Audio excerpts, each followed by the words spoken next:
Врисоци, повици за помош и густ задушлив чат. Сведок на обвинителството ги опиша првите минути по избувнување на пожарот во Кочанската дискотека.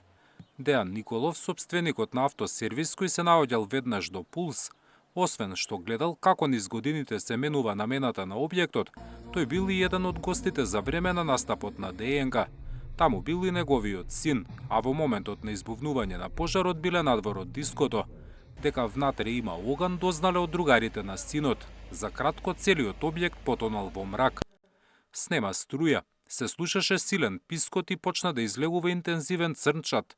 Со синот и неговите другари заминавме кон сервисот и со црево прскав кон вентилаторот од кој излегуваше чат. Од местото кај што се наоѓаа тоалетите, слушнав тропање и гласови, ги скршивме прозорците, а на металните решетки се држеа девојчиња. Писка, бараа помош, ги прскав со вода. Ми велеа сакаме повеќе бидејќи така полесно дишеме. Сведокот додаде дека објектот претходно работел како конфекција и магазин, а од март 2012 прво обвинетиот Дејан Јованов внатрешноста почнал да ја уредува како дискотека. Ноќта на 16 март, според сведокот, тешко било движењето во објектот, бидејќи имало голем интерес за настапот на ДНК. По избувнување на пожарот, првично сметал дека ќе има само повредени, но по неколку часа ги издогледал и првите загинати. Дете бараше да го прскам со вода, беше изгорено, му висеше кожа. Останав до 5 часот, тоа беше цела вечност, секој ден живеам со таа слика. Кога си одевме од сервисот, синот ми рече: "Тато, има жртви, има тело." Родителите на загинатите сведочењето го слушаа во солзи, дофрлуваа на прашањата од адвокатите и аплаудираа на судијката. Надвор од судницата изразија сомнеж за причините за смртта на своите деца.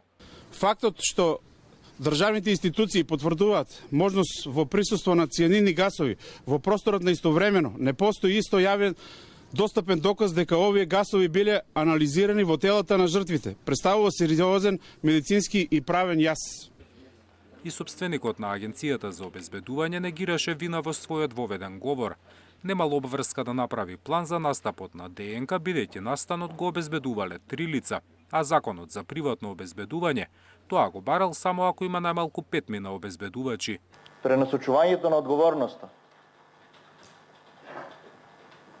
која имаат државните органи задолжени за превенција, надзор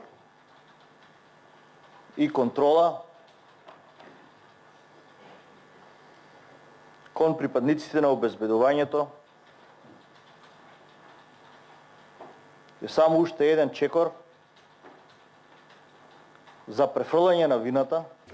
Судењето продолжува во понеделник, ќе сведочат родители на децата. Зоран Јаневски, Сител телевизија.